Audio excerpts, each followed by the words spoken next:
Bienvenue dans cette nouvelle vidéo. Aujourd'hui, on va voir quelles sont les erreurs principales que l'on a tendance à faire lorsqu'on veut se lancer sur Internet comme formateur en ligne pour proposer ses formations. Alors, tout d'abord, il y a le mauvais timing. Alors, c'est compliqué de mettre en place le bon timing. Qu'est-ce que ça veut dire?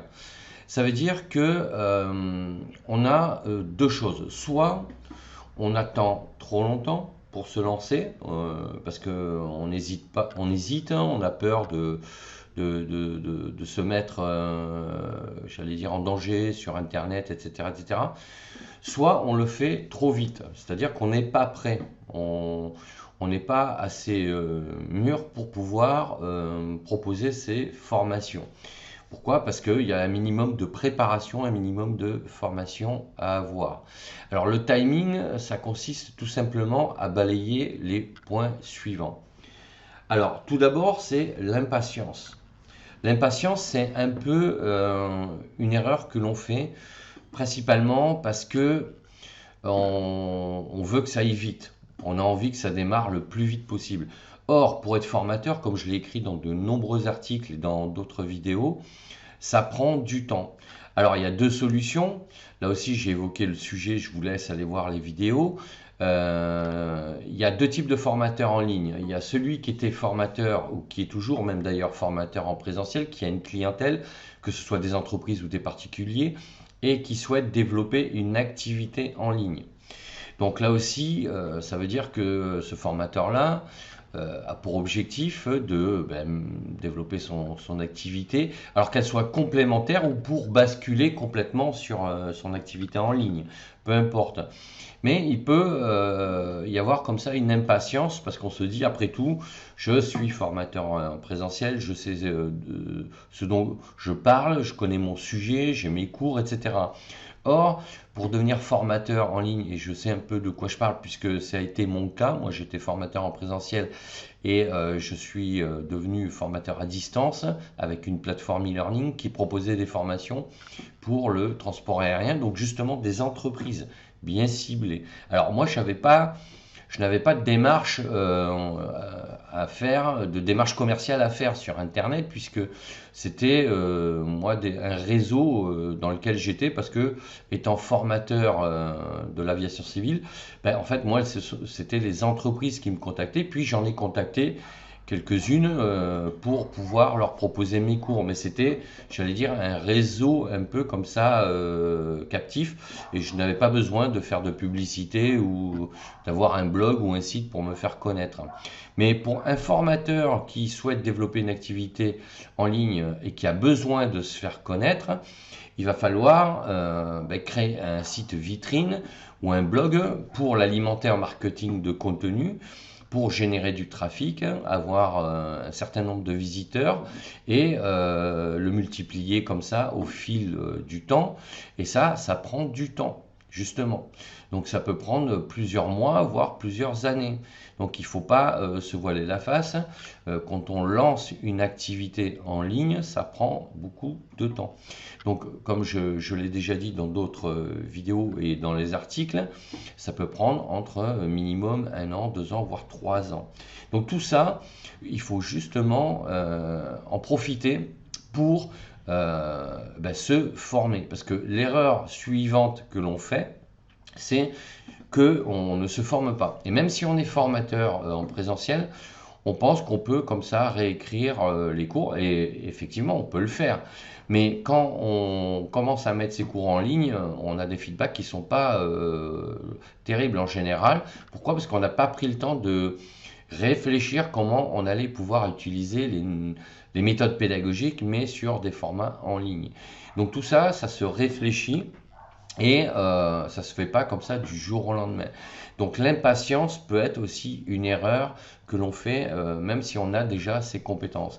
Quant à ceux qui ont une expertise, que ce soit professionnelle ou dans une passion et qui souhaitent se lancer, là aussi, faire des cours et des formations en ligne, ce n'est pas faire des PowerPoint ou des tutoriels sur YouTube. En sachant qu'un tutoriel, il y en a des très bons sur YouTube, hein. Moi-même, j'en ai regardé pas mal, mais Il ne faut pas confondre un tutoriel qui explique, qui fait un focus sur un élément, sur un logiciel par exemple, avec une formation qui a un déroulement pédagogique logique et cohérent et progressif qui va amener l'apprenant à atteindre un objectif final. Ça n'a rien à voir. Donc ça, ce sont donc les deux erreurs. Mauvais timing, impatience. Ensuite, c'est brûler ses navires. Alors, qu'est-ce que ça veut dire brûler ses navires? C'est-à-dire que la plupart... alors, là aussi, il y a deux possibilités. Soit vous avez le choix, soit vous n'avez pas le choix.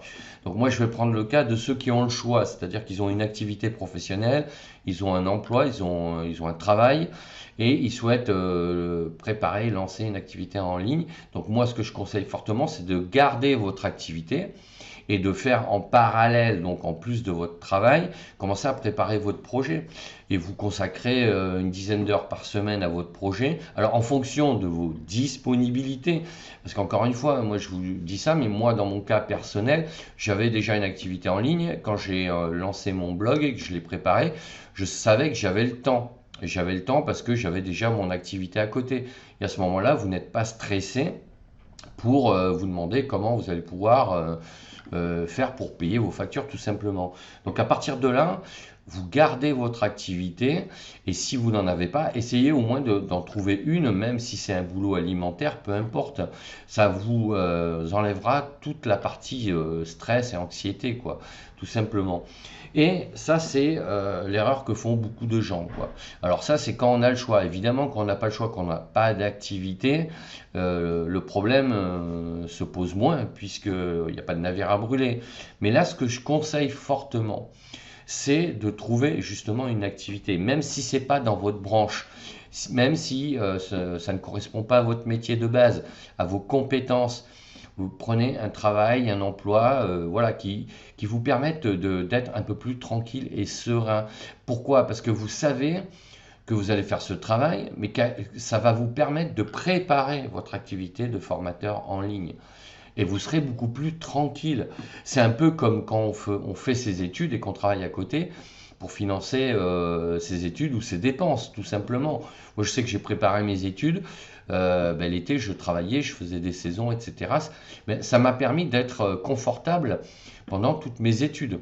Donc, d'une part, je pouvais payer mes études, je pouvais payer mon appart, mon véhicule, enfin, tous mes frais de fonctionnement. Et en plus, je pouvais sortir, je pouvais me payer des week-ends sympas, etc.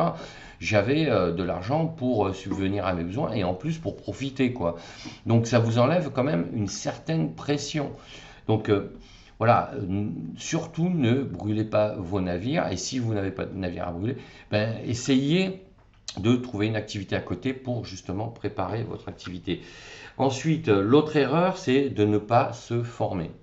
Parce que effectivement, aujourd'hui, sur Internet, que ce soit sur des blogs ou sur YouTube, on trouve pas mal de trucs qui sont gratuits, hein, forcément, et c'est intéressant, hein. Il y en a plein qui sont très bien faits et qui sont très bien faites et qui sont intéressantes. Mais encore une fois, il y a se former et se former. N'oubliez pas que ce qui est gratuit souvent sur Internet, ce sont des focus, ce sont des parties d'un élément de cours qui ne vous donne pas toutes les clés. Et pour les avoir testées, enfin en avoir testé de nombreuses, bon, je comprends, ça fait partie du jeu, quoi. C'est une formation gratuite, mais à un moment donné, hop, il vous manque une clé. Et c'est cette clé-là qui vous fait comprendre l'ensemble. Et souvent dans ces formations, ben voilà, il manque plusieurs clés. Et du coup, vous vous lancez, vous faites hein, en fonction de ce que vous voyez. Et puis d'un coup, ça marche pas. Et vous dites donc, bon voilà, c'est bidon, c'est une formation bidon. Non, c'est qu'en fait, c'est fait exprès. Parce qu'après, bon, ben, si vous voulez une réelle formation, il faut vous inscrire à une formation payante. Mais c'est normal. Moi, je trouve ça tout à fait normal. La seule différence, c'est qu'il faut souvent, c'est pas annoncé. Alors que moi, enfin, dans mon approche, je l'annonce si c'est le cas. Je dis voilà, je fais un focus sur ça. Voilà, mais si je fais un focus sur ça, je vous donne les clés. Mais je donne qu'un extrait, mais c'est normal, c'est logique, hein, quoi. Bon, et après, c'est comme si vous allez à une dégustation de vin. Ben, on va vous faire déguster des vins. On va pas vous servir une bouteille de vin entière sur chaque vin, quoi. C'est normal. Ça fait partie Ça fait partie du jeu, quoi. Donc ça, n'hésitez pas à vous former, mais réellement avec des formations qui tiennent la route, qui sont complètes et qui vous permettent d'atteindre votre objectif final. Ça, c'est très important et c'est souvent l'erreur qui est faite. Ensuite, subir le syndrome de l'imposteur. Alors ça, c'est le... Évidemment, quand on n'a jamais fait de formation en ligne, même si on a une expertise, qu'on a une grande expérience au niveau professionnel, qu'on est habitué à prendre la parole, même parfois à former de manière occasionnelle des gens, quand on se lance sur Internet, ben, à un moment donné, si on n'est pas formé, ben, on va se rendre compte qu'on est limité en termes de compétences. Et à partir de là, on va être frappé par le syndrome de l'imposteur, c'est-à-dire qu'on va se dire, mais finalement, bon, est-ce que je suis vraiment légitime parce que je maîtrise pas trop ce que je suis en train de faire là. Donc, pour éliminer le syndrome de l'imposteur, il n'y a pas d'autre solution. Il n'y en a qu'une, c'est d'une part se former, et puis après, c'est d'autre part de se lancer une fois que vous avez les compétences. Parce qu'une fois que vous avez les compétences, ça veut dire que vous avez les outils, vous avez la boîte à outils, vous avez la capacité de le faire. Et une fois que vous en êtes arrivé à ce stade-là, ben après, il faut se lancer aussi. Alors, en se lançant, ben évidemment, au départ, vous allez faire des erreurs, mais les erreurs, ça fait partie de la réussite. Vous croyez qu'un joueur sur un terrain, quand il joue en match, ils font aucune erreur. Un match, il y a 90% d'erreurs dans un match. Quand un joueur perd la balle, c'est une erreur. Donc la partie continue. Ça fait partie du jeu. Donc surtout se former et ensuite ne pas hésiter à se lancer justement pour éliminer ce syndrome de l'imposteur. Et ensuite, un mauvais environnement. Alors, qu'est-ce que j'entends par mauvais environnement? C'est qu'à un moment donné, on évolue tous dans différents environnements. Si vous vous lancez dans cette activité et que vous ne connaissez personne qui fait ça, je vous le dis tout de suite, personne ne va vous comprendre. Déjà, personne ne comprend ce que c'est de créer une activité en ligne et encore moins d'être formateur en ligne. Et souvent, même dans certaines entreprises et dans de nombreuses entreprises, formateur en ligne, activité en ligne, ça paraît un peu, à part des gros sites comme Amazon qui vendent des produits, les gens ils savent pas ce que c'est être formateur en ligne. D'accord? Il y en a très très peu en fait. Donc si vous n'êtes pas entouré, c'est pas grave. Ça ne veut pas dire qu'il faut arrêter de fréquenter vos environnements, mais ça veut dire que votre projet, vous allez le faire tout seul. Et il va falloir à ce moment-là vous concentrer sur votre objectif et ne pas tenir compte des avis. Et à la limite, c'est même pas la peine d'en parler, puisque de toute façon, les gens ne comprendront pas. Et c'est normal. Vous leur parlez d'un truc qui est très peu développé. Et si vous voulez, dans votre entourage, sur 100 personnes, il y a peut-être une personne qui en aura à peu près entendu parler, quoi. Donc, surtout, évitez d'en parler à ce moment-là parce que les gens vont pas comprendre et ils vont vous prendre pour un illuminé, quoi. Donc, autant faire votre projet dans votre coin tranquillement, vous vous formez, vous le lancez, et puis voilà, une fois que c'est fait, quoi. De toute façon, même vous le voyez sur Internet, vous voyez des interviews même de blogueurs ou formateurs en ligne connus hein, qui ont réussi, qui vous le disent, même aujourd'hui, après 10 années d'expérience, quand on leur demande ce qu'ils font, qu'ils l'expliquent, les gens ne comprennent pas. Donc, c'est pas vous en débutant qui allez pouvoir l'expliquer dans votre entourage, quoi. Donc, c'est pas grave, mais voilà, faites-le, j'allais dire, dans votre coin, tranquillement, sereinement, et ne vous posez pas de questions. Voilà ce que je voulais vous dire sur ces erreurs. Donc, pour résumer, éviter le mauvais timing, l'impatience, donc prendre le temps, brûler ses navires, donc éviter de brûler vos navires, ne pas se former, subir le syndrome de l'imposteur et sixième erreur, donc un mauvais environnement ou qui n'est pas favorable à ce moment-là.